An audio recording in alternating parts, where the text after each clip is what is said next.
Izinkan saya katakan ini, dia tahu semuanya, he foreknow it.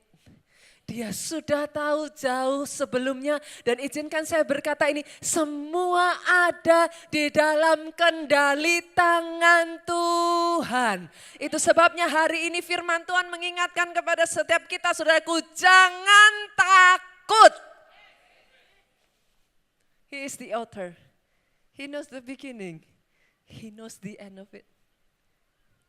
Kalau khotbah setiap minggu saja yang tidak direncanakan, dia atur begitu rupa Pak.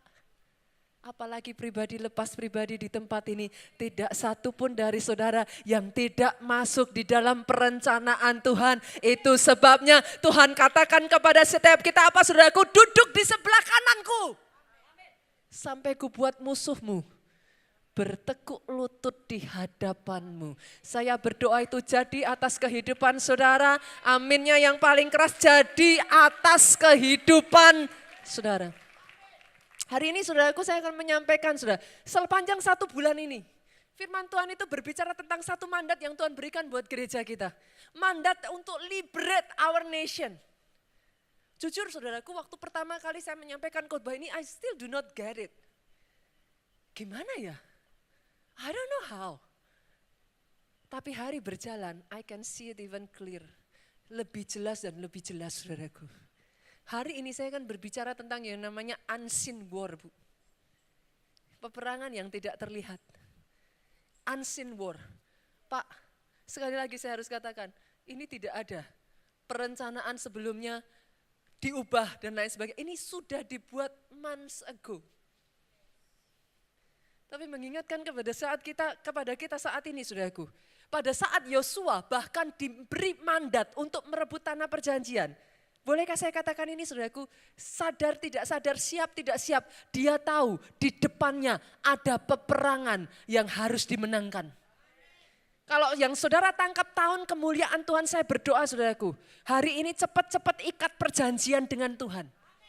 Kenapa saudara? Saudara harus ikat perjanjian. Karena Keluaran 34 ayat 10. Orang-orang yang mengikat perjanjian dengan Tuhan. Apa yang dikerjakannya dalam hidupmu. Sungguh dahsyat. Oh sekali lagi kalau tepuk tangan, come on. Kenapa saya katakan demikian saudara? Make an agreement Pak. Dia Tuhan yang suka make a deal. Dia bukan Tuhan yang copy paste. Buat hidup saudara, orang yang di sampingmu, it's different. Make a deal with him and prove him. Buktikan.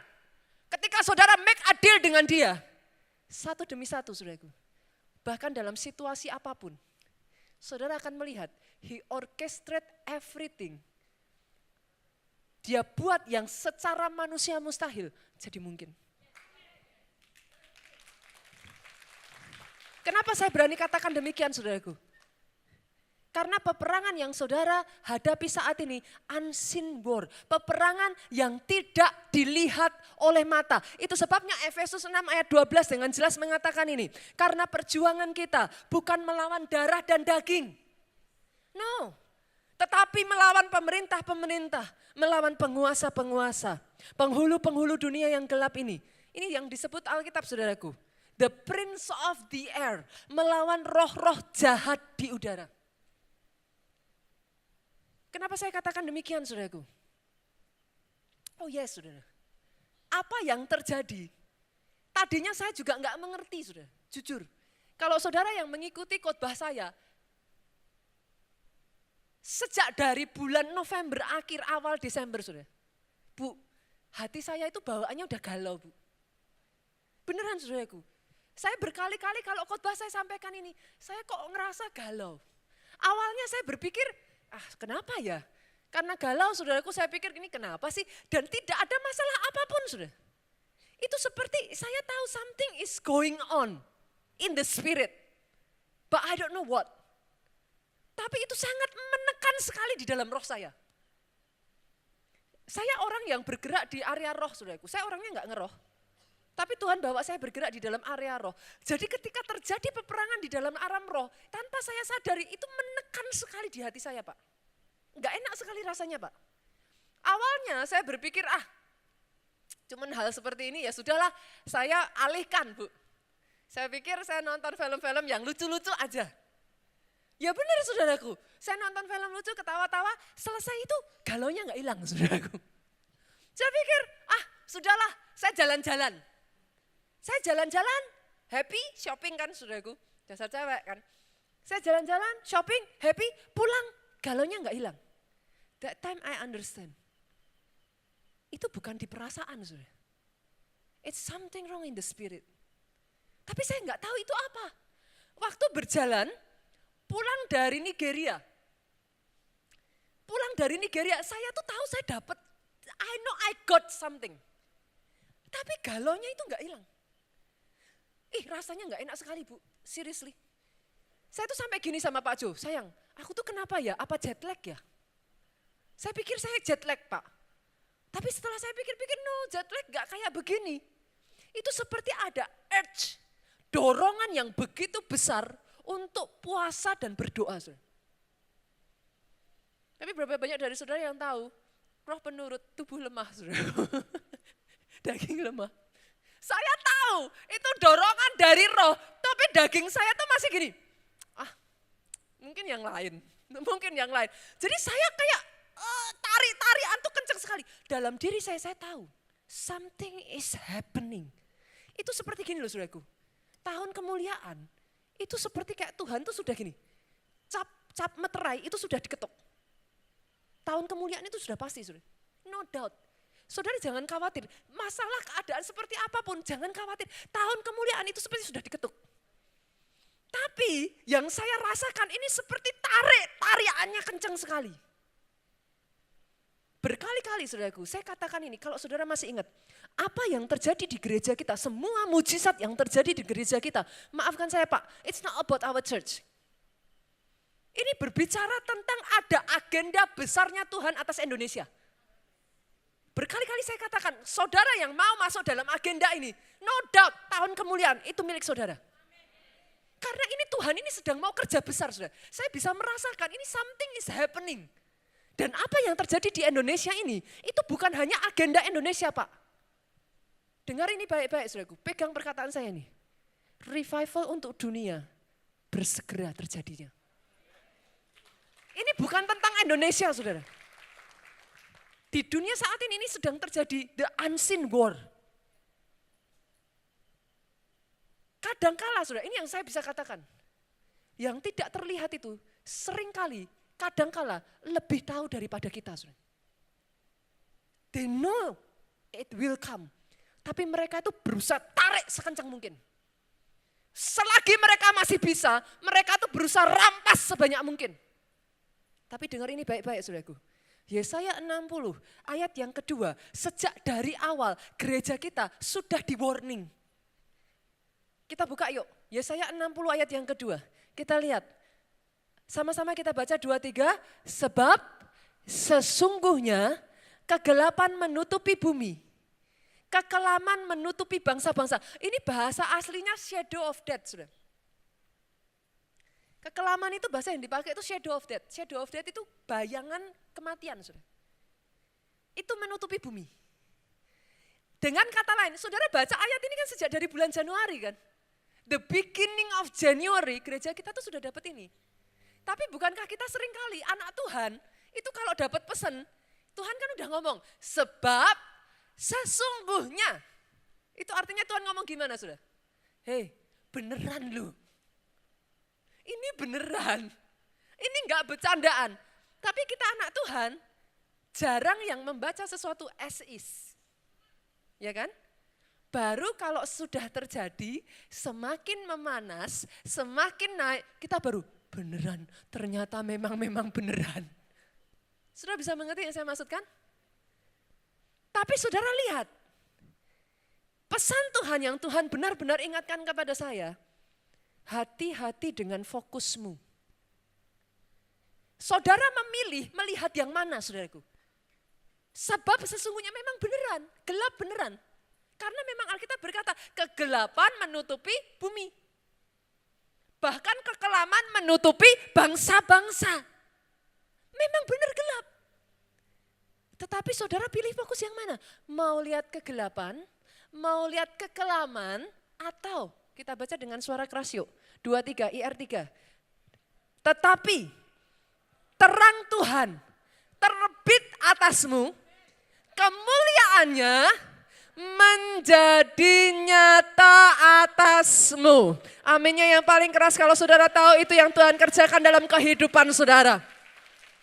Saudara pilih lihatnya yang mana? Gelapnya atau terangnya? Karena akan ada pembedaan saudaraku. Dibutuhkan urapan untuk melihat apa yang saudara lihat itu yang jadi atas hidup saudara. He is the author and the finisher of your faith. Saudara boleh merasa di dalam kegelapan, saudara boleh merasa tidak tahu apa yang harus dilakukan. Dengar ini baik-baik. Dia Allah, sutradara agung yang sedang bergerak tanpa engkau sadari. In the end, if you make a deal with him, in the end, tahun kemuliaan Tuhan jadi atas hidup pribadi, lepas pribadi di tempat ini. Tepuk tangannya yang lebih dahsyat lagi buat Yesus Tuhan kita. Itu sebabnya saudaraku dengar baik, kenalilah Tuhanmu secara pribadi. Gak bisa copy paste. No. The unseen world is real. Tuhan itu punya kehendak saudaraku, Tuhan itu punya rencana besar atas setiap kita. Apakah saudara pikir dengan semua rencana besar itu, iblis diam-diam terus happy-happy? 1 juta jiwa, iblis senyum, ya sudah gak apa-apa diambil aja gitu saudaraku. No. Ini nih di dalam alam raya saudara, tarik-tarian terus. Saudara harus menyadari, yes the war is real. Dan peperangan itu levelnya beda-beda saudara. Ada yang level pribadi, ada yang level keluarga, ada yang levelnya sampai kota. Yesus itu pernah menghadapi jenis peperangan yang levelnya sampai kota loh saudara. Masih ingat gak ketika Yesus pergi ke Gerasa? Ada yang pernah dengar ring a bell kata Gerasa? Pernah dengar kata Gerasa? Tahukah saudara yang tidak banyak orang mengerti pada saat Yesus diperintahkan misi ke Gerasa, bawa orang Gerasa mengenal Tuhan. Saudara tahu, masih ingatkah kisah di mana murid-muridnya mengalami taufan dan Yesus tertidur? Itu kejadiannya kapan saudara? Di perjalanan Yesus menuju Gerasa. Belum sampai kotanya, sudah terjadi peperangan. Saudara, sebagian dari antara saudara boleh berkata, Bu, it's a coincidence, kebetulan lah. Emang lagi badai aja, jangan dikait-kaitin. Oke. Dengar ini baik-baik saudaraku. Saudara harus mengerti, murid-murid Yesus itu profesional nelayan loh saudara. Saudara harus tahu itu. Murid-murid Yesus itu bukan orang awam, mereka itu nelayan-nelayan kawaan. Petrus, Yohanes itu sudah terbiasa berniaga saudara. Lautan itu tempat mereka dibesarkan. Tapi orang-orang yang profesional sebagai nelayan diombang-ambingkan badai saudara. Sampai titik tertentu mereka berteriak, Yesus. Yesus bangkit berdiri, dia hardik angin badai itu, dia katakan silent. Diam. Sudah selesai saudara. Sebagian dari saudara akan berkata, Pastor itu kebetulan. Oke, kebetulan pertama ya saudaraku ya. Yesus masuk ke Gerasa, saya tanya, memangnya Yesus masuk ke Gerasa itu woro-woro saudara? Halo KKR gitu saudaraku. Emangnya bikin spanduk saudara? Enggak. Tapi begitu hari itu, apakah saudara tidak merasa ada kejanggalan di sana? Yesus sampai di Gerasa, disambut siapa Pak? Halo? Langsung disambut siapa saudara? Orang gila dari Gerasa. Saya tanya lagi saudara, saudara bilang itu koinsiden? Kalau memang saudara masih bilang itu koinsiden kedua saudara. Oke ya, sepakat ya. Yesus datang, disambut langsung orang gila dari Gerasa. Dia langsung menantang, namaku Legion. Aku banyak. Kisah ini saudaraku, mengingatkan saya apa yang terjadi dalam kehidupan saya sendiri. Bagi saya itu sesuatu yang pengalaman awal-awal ketika saya masih muda, salah satu pengalaman roh saya yang saya nggak akan pernah lupakan dalam hidup saya, saudara. Satu ketika Tuhan itu memberikan satu kerinduan, kami anak-anak muda, saudaraku, usia 14, saya 14 tahun kira-kira, 14-15 tahun, saudaraku, kami ini dijamah Tuhan habis-habisan, saudara. Di zaman itu, di kota Solo itu sedang ada lawatan Tuhan yang namanya Toronto Blessing. Ada di sini yang pernah dengar tentang Toronto Blessing? Ada, saya lihat tangan-tangan terangkat ya. Lawatan ini begitu luar biasa melanda sampai bahkan anak-anak kecil. Saya pada saat itu, di usia saya ke-13 itu mulai dijamah Tuhan, saudara. Kita itu mulai mendengar suara Tuhan, kita belajar, saudaraku, perkara-perkara roh, saudara. Di usia saya ke-14, kami itu satu komsel, sekitar 7-8 orang, perempuan semua, Pak. Kita entah bagaimana dapat penglihatan dari Tuhan yang sama, dengar suara Tuhan, kita sepakat. Tuhan kasih misi, go for your school, berjuang untuk sekolahmu. Saya nggak tahu di tempat ini, itu sebabnya saya berkata kepada saudara, make a deal with God. Apa yang saudara perjuangkan? Your family? Apa, saudaraku? Make a deal. Kalau saudara nggak punya deal apa-apa, terus bagaimana saudara bisa mengharapkan Tuhan melakukan perkara dahsyat? Orang saudara nggak punya deal kok. Waktu itu, saudaraku, Tuhan katakan, masuk ke sekolah. Bawa teman-teman di sekolah ini mengalami revival, berjumpa pribadi dengan Tuhan. Kami hanya anak usia 14 tahun, bisa apa sih, saudara? Dikasih satu instruksi jelas.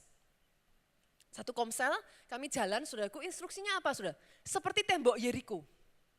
Kalau diceritain memang lucu, saudaraku. Hari pertama kami mengelilingi sekolah itu, saudara. Seperti tembok Yeriko kami diem, saudara. Kami jalan. Sampai di satu hari, saudara, itu adalah hari di mana tiba waktunya saya itu masuk di area gang sekolah. Sekolah itu posisi libur, jadi ditutup gate-nya. Ada gang, ada gerbang di depan gate. Gerbang tidak dikunci, tapi gate dalamnya dikunci karena sekolah libur. Kami sepakatan bertuju jalan, saudaraku, kami mau ke sekolah untuk berdoa. Di area gang itu, saudara. Itu petunjuk yang kami dengarkan dari Tuhan. Benar, saudaraku, kami jalan. Di tengah kami jalan, ingat saudara, 7 orang tadi siapa? Perempuan semua. Usia 14-15 tahun, saudaraku. Anak SMP itu usia nggak bisa lebih dari itu, saudara. Kecuali nggak naik kelas, saudaraku. Jadi usianya tuh baru rata-rata 14-15 tahun. Bertujuh cewek. Di tengah jalan kami tuh dihadang seorang gila, saudara. Satu orang gila itu menghadang kami di tengah jalan. Maaf saudara, kami 7 cewek semua, ini orang gila cowok. Dan maaf saudaraku, orang gila cowok ini benar-benar telanjang penuh, saudaraku.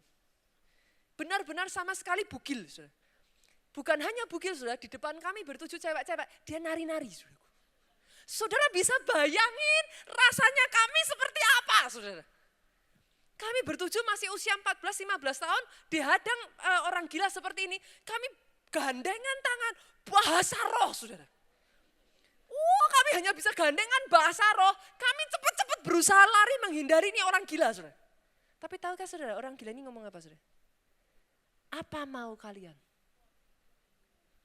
Kalian mau ngambil sekolah itu kan? Itu milikku. Itu kami semuanya kaget, loh. Lihat kiri kanan, loh kok bisa tahu? Kan nggak mungkin toh salah satu teman saya telepon orang gilanya, saudaraku. Nggak mungkin, nggak mungkin. Tapi dia bisa tahu, saudara.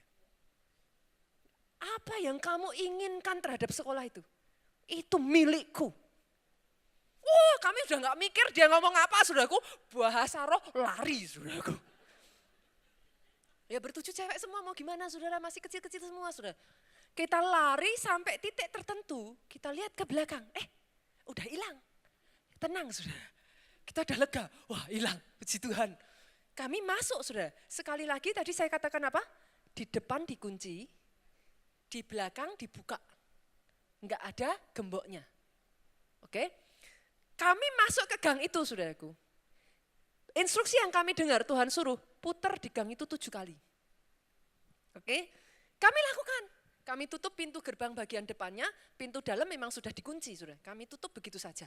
Kami sudah tenang, orang gilanya enggak ada. Jadi kami putar di situ sambil bahasa roh, kami berbahasa roh, kami putar 1 kali. Kami bahasa roh lagi, kami putar 2 kali. Kami bahasa roh, putaran ketiga saudara. Tiba-tiba, deng, orang gilanya ada lagi di depan gerbang saudaraku. Ini jadi film horor saudara. Dia berdiri di depan gerbang itu saudaraku. Dan saudara tahu dong, itu dikunci enggak? Enggak dikunci. Kami masuk bisa enggak? Terus lari kemana?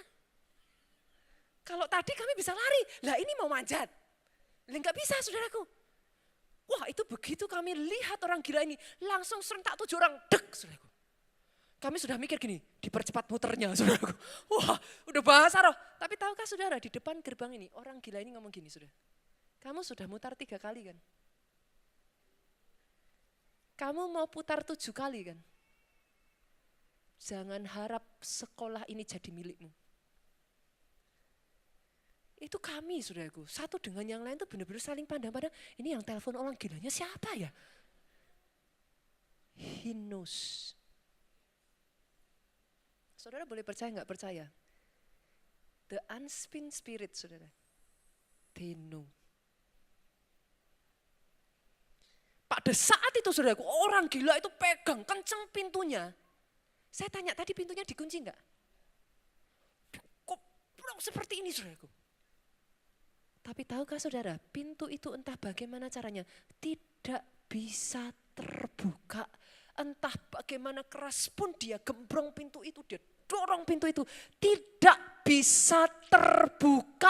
Sampai akhirnya orang gila ini frustrasi saudaraku. Dia pergi dan dia berkata, awas kalian. Dia pergi saudaraku. Let me make my point. Bolehkah saya katakan ini saudaraku? Diizinkan Tuhan terjadi, tapi diluputkan oleh Tuhan. Ketika saudara belajar berjalan bersama dengan Tuhan, saudara, diizinkan terjadi. Tapi kalau fokusmu benar, engkau bisa melihat terang, kemuliaan, bukan kegelapan. What you see is what you get. Tahukah saudara setelah kejadian ini berlalu saudaraku, hari di mana kami mulai masuk sekolah saudara. The revival swept our school. Kebangunan rohani itu terjadi di sekolah kami saudaraku. Anak-anak yang tadinya maaf saudaraku, nakal, mabuk-mabukan saudara, anak-anak yang saudara tahulah belum usianya kan kita SMP itu saudaraku. Tapi udah punya sepeda motor, udah punya mobil saudaraku, anak-anak ya maaf saudaraku, tidak dikaitkan dengan basketball. Tapi tipe anak-anak yang benar-benar mereka itu sama sekali tidak peduli dengan hal-hal rohani saudara. Dari 1 demi 1 orang saudaraku. Teman saya, dia hanya pegang 1 orang, dia masuk ke sekolah saudaraku. Itu the presence of God, itu so strong saudara. Teman saya itu cuma megang bahu temennya kayak gini, dia lihat kok wajahnya kayak agak sedih, dipegang bahunya, ditap seperti ini saudaraku. Dia cuma ngomong gini, Yesus love you. Saat itu juga Bruce nangis gak bisa berhenti saudara. Dia bingung kok dia seperti itu, kenapa dia nangis gak bisa berhenti. Hari itu juga terima Yesus saudaraku. Itu terjadi begitu saja 1 demi 1 demi 1, 1 demi 1 saudaraku. Akhirnya kami mengadakan persekutuan semacam komsel saudara. Zaman itu belum ada komsel itu baru mulai saudara.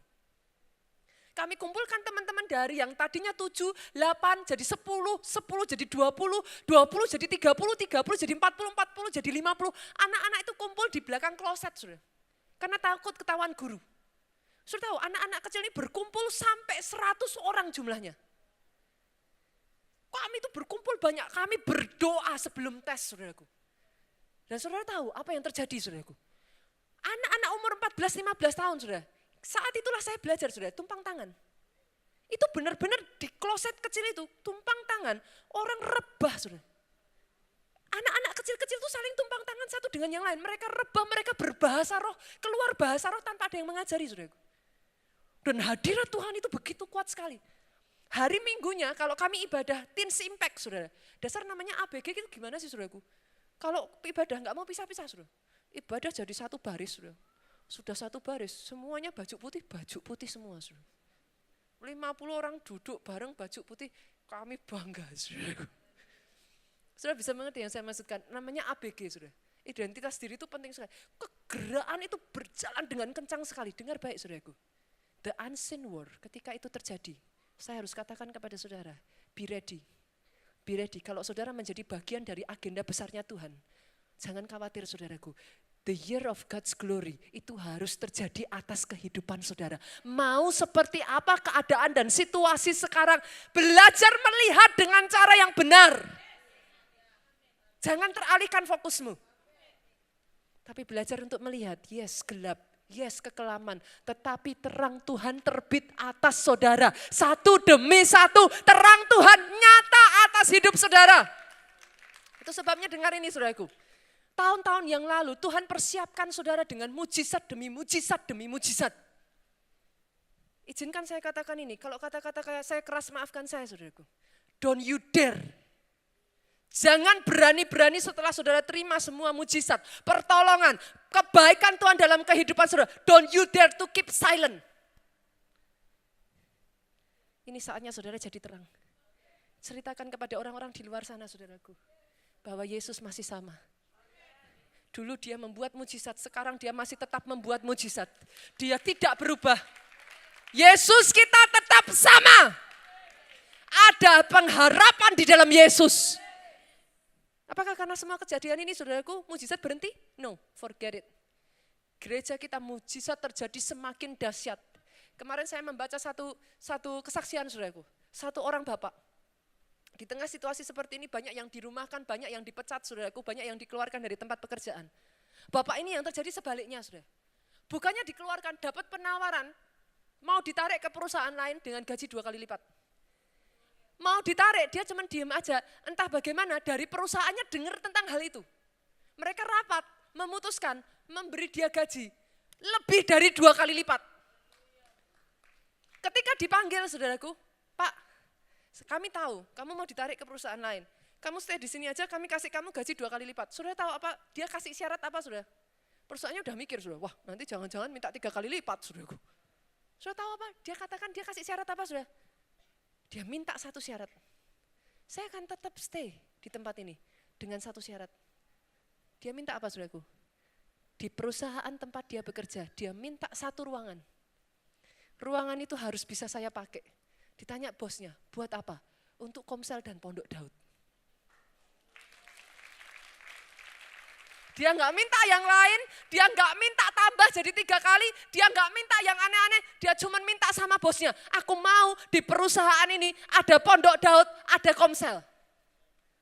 Bosnya begitu dengar, terserahlah kamu maunya apa, yang penting kamu stay. Tapi tahukah saudara, bukan ruangan ecek-ecek yang diberikan, VIP room-nya diberikan kepada orang ini untuk mengadakan Pondok Daud, untuk melakukan Komsel di perusahaannya saudaraku. Boleh saya dengar tepuk tangan yang paling meriah? Ada seorang lagi jemaat saudaraku, pekerjaannya tuh jual anjing. Saudara di sini ada nggak ya yang hobi memelihara anjing? Ada? Ada, banyak ibu-ibu nih suka nih saudaraku. Dia ini tapi bukan hanya jual sembarang anjing saudara. Anjing yang dia jual itu anjing-anjing ada stambumnya yang import saudara. Yang memang keturunan yang cukup terkenal gitu saudaraku. Artisnya anjing gitu saudaraku. Satu ketika dia ditawarin seekor anjing saudaraku, bull terrier. Kalau saya nggak salah dari Ukraina atau dari mana gitu saudara. Anyway, harganya orang ini beli itu 37 juta. Plus bawa masuknya ke Indonesia 19 juta. Jadi harga anjingnya berapa saudara? 66 juta, segitu nggak mahal saudaraku. Kalau memang dari luar tuh orang-orang yang sampai pecinta binatang itu ngeri-ngeri harganya saudaraku. 66 juta saudara, dia mau jual sama jemaat kita ini, dia bilang, udah deh kamu kasih saya untung sedikit aja nggak apa-apa. Hitung-hitung ini tinggal 1 saya bawa, yang lain udah terjual. Tinggal 1 saya lepas ke kamu deh, kasih keuntungan saya sedikit. Saya lepas. Jemaat kita ini saudaraku sudah dengar berkali-kali mujizat demi mujizat terjadi di gereja kita. Jadi kali ini dia katakan kepada Tuhan, Tuhan, aku mau mujizat yang melampaui akal pikiran. Harga berapa tadi saudara? 66 juta. Dia katakan sama Tuhan, dia nggak minta petunjuk Tuhan, dia pokoknya cuma ngomong aja saudara. Oke, kalau boleh kasih ke saya 20 juta. Langsung dijawab, nggak boleh saudara. Dia berpikir tadinya Tuhan, Akhirnya saudaraku jujur dia merasa agak kecewa. Dia datang pondok Daud, dia teriak, Tuhan orang lain ngalami mujizat, orang lain ngalami ini. Kenapa? Saya nawar 20 juta kok gak dikasih. Dia teriak sama Tuhan. Saudara. Saya dengar ceritanya ketawa sih saudaraku. Dia teriak sama Tuhan. Sampai akhirnya saudaraku waktu berjalan dia lupa. Dia lupa, tapi tahukah saudara Tuhan itu kelihatannya cuma kecil tuh saudara, soal anjing kan. Dia itu peduli sampai titik yang terkecil, yang orang lain bahkan tidak lihat. He searched through your heart. Dia tahu kerinduan hatimu. Satu ketika dia ditelepon lagi sama orang yang mau jual anjingnya ini. Ditanya, kamu masih minat gak sama anjing ini? Dia langsung jawab cepet, ya masih lah kok. Masih minat, tapi jangan mahal-mahal lah. Saya naikin sedikit gak apa-apa, tapi kalau 66 juta saya gak sanggup. Saya tambahin sedikit lah. Dia ngomong kayak gitu saudaraku, dijawab sama yang punya. Tapi saya gak mau jual ke kamu. Loh, dia bingung saudara. Ini gimana sih orang nawarin masih minat gak minat, dijawab gak akan saya jual ke kamu. Dia bilang, lah terus maksudnya gimana kok? Saya akan hibahkan anjing ini untuk kamu. Jadi kamu sama sekali tidak perlu membayar sedikit pun, ini anjing dihibahkan. Tahukah saudara 20 juta bagi Tuhan masih terlalu mahal saudaraku. Dikasih Tuhan for free, gratis. Tanpa harus membayar sepeser pun. Saudara kira ini mujizat demi mujizat tidak terjadi dengan semua keadaan ini, tambah dahsyat. Orang-orang di tempat ini yang berani mempercayai dan tangkap rema dari Tuhan, jadi atas kehidupan saudara. Ada salah seorang bapak saudaraku, ini baru, dia jemaat baru saudara, bergabung, tadinya tahu lewat YouTube saudara, dia bergabung di gereja kita saudaraku. Istrinya sakit gagal ginjal saudara. Dokter angkat tangan, dokter sudah bilang temenin terus Pak, sewaktu-waktu kita gak pernah tahu. Dia memutuskan saudaraku dalam kondisinya yang seperti itu, dia masuk pondok Daud saudara. Tiap hari dia cari waktu, dia datang pondok Daud, dia berseru-seru kepada Tuhan. Dia cuma minta satu kepada Tuhan, Tuhan aku minta nyawa istriku. Tuhan sembuhkan istriku. Dia berjuang di hadapan Tuhan saudaraku. Hari kedua, di mana dokter sudah bilang angkat tangan saudaraku.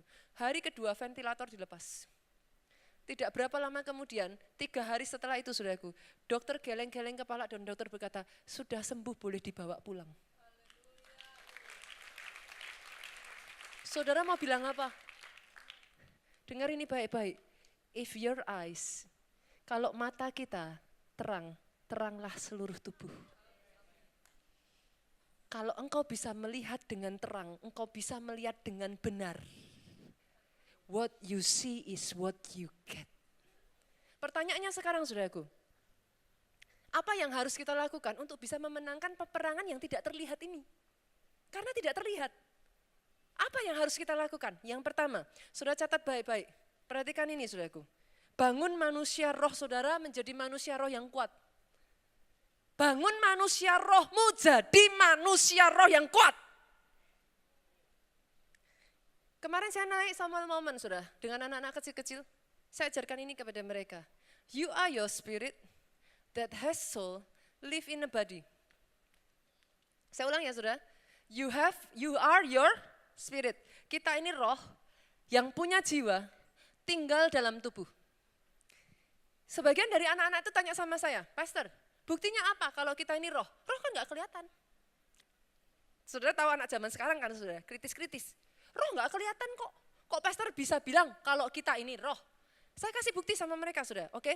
Berapa banyak dari saudara di sini pernah datang ke pemakaman? Angkat tangan, hampir semua udah pernah lah pasti saudara, aku gak mungkin gak pernah. Saudara pasti pernah datang ke pemakaman, saya tanya saudara, yang di pemakaman itu masih ada tubuhnya enggak? Tubuhnya enggak terangkat ya saudara? Enggak ya? Masih ada ya? Oke, berarti tubuhnya ada. Tapi saya tanya, ketika saudara datang, tubuh yang sama, orang yang sama, bisa senyum enggak? Itu kalau yang di pemakaman tiba-tiba, saudara kaget. Saudara lari loh itu. Dia orang yang sama ya, tubuh yang sama. Tapi bahkan senyum aja udah enggak bisa saudara. Gerak sudah enggak bisa. Kenapa saudara? Ketika roh sudah dipanggil pulang. You are your spirit. Live in a body. Jadi kalau roh itu sudah dipanggil pulang, tubuhnya boleh masih ada. Tapi kalau rohnya sudah enggak ada Pak, ya enggak bisa apa-apa. Itu artinya saudara bukan tubuhmu, saudara roh. Yang punya jiwa tinggal di dalam tubuh. Kalau rohmu enggak kuat saudara, saudara ngadepin situasi seperti sekarang ini. Kalau roh enggak kuat, yang ngatur tubuh itu switch ke jiwa. You are your spirit that has a soul. Rohnya lemah, jiwanya yang dikasih makan terus, jiwanya yang ngambil alih. Jiwa itu terdiri dari apa sudah? Pikiran, perasaan, kehendak. Kalau saudara hari-hari seperti ini, tergantung cara kerja saudara seperti apa. Kalau banyak dikuasai emosi dan perasaan, hari-hari seperti ini yang ada ketakutan, karena rohnya lemah, jiwa yang ngambil alih, saudara. Itu sebabnya jadi irasional. Aduh, ini Jakarta seperti ini, nanti kalau di lockdown gimana? Ayo cepet kita harus keluar dari Jakarta. Ditanyalah sama suaminya, keluar dari Jakarta mau kemana? Pulang kampung. Kampungnya juga kena, saudaraku. Dulu kalau Indonesia sedang kekacauan, kerusuhan, orang-orang lari kemana, saudara? Singapura juga kena. Saudara bisa mengerti yang saya maksudkan? Karena yang mengontrol itu jiwa, rohnya lemah, jiwanya itu ngambil alih, saudara. Yang ada akhirnya panik, yang ada akhirnya bingung, mau gimana? Pastor, memangnya orang Kristen kalau rohnya kuat nggak bisa takut? Oh bisa. Pastor bisa takut? Bisa. Bedanya apa, saudara? Saya bisa takut. Tapi ketika jiwa saya mau mengambil alih, roh saya bangkit. Saya tarik jiwa saya katakan kepada jiwa saya, jangan takut. Di dalam tinggal tenang dan percaya terletak kekuatanmu. Kenapa saudaraku? Makanan roh apa? Makanan roh apa? Firman. Kalau rohnya kuat, jiwanya mau berontak, tarik firmannya keluar. Yang mengerti aminnya yang paling keras. Yang mengerti aminnya yang paling keras. Beda dengan kalau jiwanya lebih kuat dari rohnya. Itu sebabnya hari ini saya ingin mengingatkan kepada setiap kita yang ada di tempat ini, saudaraku. You are your spirit. Saudara itu bukan jiwamu. Saudara itu roh, punya jiwa. Saya tanya, di sini yang punya hewan peliharaan siapa? Punya hewan peliharaan ya Bu ya? Oke, saya tanya Bu, bosnya ibu atau peliharaannya? Loh. Oh, soalnya banyak anak Tuhan tuh salah kaprah loh saudaraku. Loh kenapa saya tanya? You are your spirit that has soul. Artinya bosnya siapa? Hah? Tadi ibu punya hewan peliharaan kan Bu? Punya. Bosnya pernah nggak saudara lihat bos yang ditarik-tarik kemana-mana sama hewan peliharaannya? Loh saudara ketawa toh? Ketawa toh? Banyak orang Kristen kayak gitu. Loh beneran, karena rohmu lemah, gak pernah dikasih makan, gak pernah dikasih firman, rohmu tidur. Saudara kalau gak makan, yang terjadi apa? Lemes kan? Rohmu tidur, dia gak mati, dia tidur. Di saat dia tidur, jiwa ini yang ngambil alih. Itu sebabnya ketika jiwa yang ambil alih, orang-orang yang emosional saudaraku, mau pukul karena rohnya tidur, jiwanya langsung aja KDRT. Biar orang Kristen hari Minggu pelayanan, Seninnya KDRT.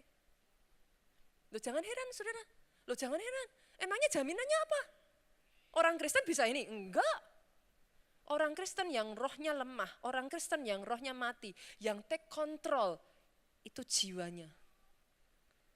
Itu sebabnya hari ini dengar baik, rohmu harus kuat. Loh pastor, memangnya kalau mau pukul orang Kristen yang rohnya kuat gimana? Oh iya, tetap jengkel ada enggak? Bisa jengkel enggak? Mau gini, firman Tuhan langsung ngomong saudara. Karena makanan roh apa? Firman. Firman langsung ngomong, kasihilah istrimu. Seperti Yesus mengasihi jemaat. Tangan masuk kantong saudara. Saudara bisa mengerti yang saya maksudkan? Roh yang kuat itu akan mengontrol. Hari ini saya berdoa saudaraku, jangan sampai ada banyak orang Kristen di sini amnesia saudara. Oh ini saya ingatkan terus. You are your spirit. You are not your soul. Titik terendah saudara, orang kalau spiritnya tidur, tubuhnya enggak diasah, jiwanya enggak diasah. Titik terendah yang berkuasa siapa saudara? Tubuh. Itu sebabnya ada orang-orang enggak bisa mengalahkan hawa nafsu. Saudara bisa mengerti? Sampai di titik yang paling parah saudara bisa mendengar berita-berita seperti, maaf saudaraku, pembunuhan. Kenapa saudara? Jiwanya enggak diisi, rohnya enggak diisi, yang ngambil alih siapa? Tubuhnya. Sampai titik tertentu saudara bisa melihat, dia tahu dia dosa, dia tahu yang dia lakukan itu enggak benar. Tapi daging ini, Alkitab ngomong apa saudara?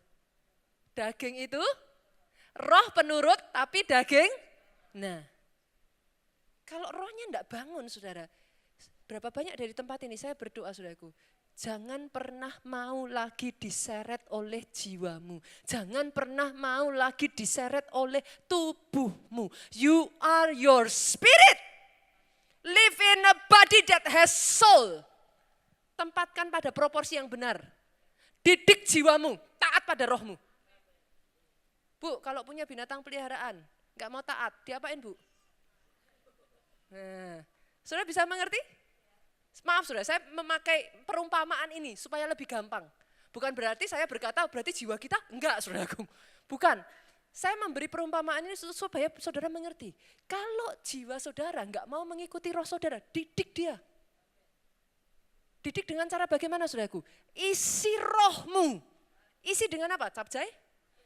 B2? Enggak. No. Isi dengan firman. Itu makanan roh. Kehendak Tuhan, itu makanan roh. Berdiam diri di dalam hadirat Tuhan, itu siraman untuk roh saudara. Jadi hari-hari ini saya tantang saudara, justru di waktu seperti ini bangkit banyak-banyak isi diri saudara dengan doa. Isi diri saudara, jangan diisinya hoak. Orang Kristen tuh sukanya kadang copy paste itu loh saudaraku. Enggak peduli sumbernya apa, copy paste aja. Bolehkah saya katakan ini? Nama setengah saudara siapa? Beberapa minggu yang lalu saya sampaikan sudah. Hah? Nah ada yang ingat nih, katanya terang sudah. Kamu adalah terang dunia. Enggak amnesia kan sudah? Enggak kan? Masih ingat kan? Kamu adalah terang dunia. Artinya saudaraku, dalam diri saudara yang namanya terang enggak bisa bawa hoax. Terang itu enggak bisa bawa keresahan saudara. Di mana ada terang ada damai sejahtera. Di mana ada terang ada rasa kepastian. Boleh enggak hari ini janji saudaraku? Kita berjanji stop hoax. Jangan usil jarinya. Bunita, tapi kan saya mau membagikan, saya mau berbagi, saya mau sharing. Percaya saya, saudara enggak perlu berbagi, ada orang lain nanti yang sudah berbagi. Ya, bedanya kita kalah cepat. Seringnya orang Indonesia kepengennya nomor 1 yang membagikan. Kan? Padahal enggak peduli mau sumbernya apa, salah enggak, menimbulkan orang jadi cemas atau takut atau apa. Ingat baik-baik sekali lagi, kita ini terang. Apa yang kau bagikan, apa yang kau sharingkan harus membangun iman. Tidak boleh mendatangkan keresahan. Lebih baik saudaraku, pastor berarti kalau seperti itu lebih baik gimana? Enggak usah di-sharingin, nanti ada orang lain kok yang nyaringin. It's okay, percaya saya. Hitungan waktu aja. Saudara diem, ya. Ada orang lain di grup saudara, masukin pasti. Kan informasinya ya itu aja kan saudaraku. Diputer kan. Jadi cukup saudara diem. Justru saya berdoa saudara dari tempat ini. Di tengah keresahan, boleh enggak saudara? Saya tantang saudara. Cerita dong ke mereka bahwa Yesusmu tetap sama. Cerita dong bahwa ada mujizat di dalam Yesus. Cerita dong, yang sakit pun bisa sembuh kok. Yang mengerti aminnya yang paling keras. Yang kedua saudaraku, belajar pemetaan rohani. Yosua waktu diutus mengambil tanah perjanjian, dia utus mata-mata saudara. Mata-mata ini punya peranan yang sangat penting, apa saudara? Dari semua orang, Yosua itu paling mengerti peranan pentingnya seorang mata-mata. Kenapa saudara? He is one of them. Dia seorang mata-mata yang pernah diutus oleh Musa. Dia tahu berapa pentingnya peranan seorang mata-mata. Tahukah saudara apa peranan mata-mata? See the unseen. Apa yang teman-temannya tidak lihat, dia harus bisa melihat dengan benar. Tergantung apa yang dia lihat dan berita apa yang dia bawa, keselamatan bangsanya ditentukan oleh itu. Boleh saya lihat di sini imam-imam di rumah tangga saudara, bapak-bapak boleh angkat tangan saudara? Boleh saya lihat bapak-bapak di sini angkat tangan saudara? Pak, maaf saya katakan ini Pak. Apa yang Bapak lihat menentukan keselamatan satu keluarga Bapak? Saudara bisa bayangkan enggak kalau saya sebagai gembala sidang saudaraku, Pak Jo sebagai gembala sidang, hari ini saudara ibadah, terus saya bilang gini, jemaat keadaan semakin menyeramkan. Ini sedang panas-panasnya. Kira-kira loh saudara datang di sini tuh saudara terima impartasi apa? Halo? Tadi pagi ada yang bilang ke saya gini, pulang aja Bu kalau gitu Bu. Saudara bisa mengerti yang saya maksudkan? Saudara sebagai kepala, ibu-ibu dengar baik, impartasi yang kau berikan menentukan seperti apa anakmu. Oh yes, KKS, halo? Apa yang kau impartasikan menentukan orang yang ada di bawahmu. Bapak-bapak, ibu-ibu, businesswoman, businessman, apa yang kau impartasikan menentukan karyawan yang ada di bawahmu. Doa saya yang kau impartasikan terang. Terang hanya bisa membawa terang, terang tidak bisa membawa kegelapan. Sejak dari hari ini petakan keadaan saudaraku. Kenapa harus dipetakan? Saudara harus melihat musuhnya siapa sih? Kalau saudara nggak lihat musuh, itu paling menakutkan saudara. Kalau saudara nggak ngerti musuhnya apa, kita jadi random. Kita nggak tahu what to do. Itu sebabnya tahu dulu musuhnya. Yang ketiga, kenapa? Kalau sudah tahu musuh, lancarkan serangan balik saudara.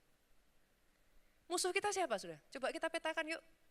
Kita petakan, hari-hari ini yang terjadi ini sebenarnya apa sih saudara? Satu, virus corona. Oke ya, saya tuh benci nyebut namanya tapi saya sebut anyway saudara. Virus corona saudara. Yang kedua, ini yang kita hadapi apa ini saudara? Global economic recession saudara. Ini krisis keuangan global, di mana-mana terjadi. Di banyak negara yang lain lebih severe dari Indonesia. Yang ketiga, yang kita hadapi apa ini Pak? Teror. Coba saudara ikuti aja berita itu terus. Ada damai sejahtera di situ? Saudara tiba-tiba imannya bangkit. Oh yes, terang Tuhan terbit atasku, gitu saudaraku. No, semakin saudara ikuti, ketakutan itu semakin mencekam. Kalau enggak hati-hati, saudara cuman flu aja. Demam, langsung jangan-jangan. Tanda-tandanya, ini seperti yang tertulis. Apalagi karena pilek saudara, pilek kan mau nafas susah kan. Jangan-jangan. Saudara bisa mengerti yang saya maksudkan? Saudara ketawa karena ngalami kan? Karena ada hari-hari ini orang-orang itu tercekam saudara. Itu kalau saudara nggak menyadari ya, itu roh itu berusaha mencengkeramkan ikatannya saudara. That's real. The unseen war itu jangan diremehkan saudara. Saudara harus bersihkan diri saudara dengan firman-firman yang membangun imanmu. Pernah nggak ngerasa setelah ketakutan seperti itu dengar iman, tiba-tiba tuh di sini beda saudara. Berasa ya saudaraku ya. Itu sebabnya saudara harus tahu, kalau sudah tahu 3 musuhnya, yang ketiga, yang terakhir saudara, serang balik Pak. Loh ya jangan diserang, jangan diam aja tuh saudara.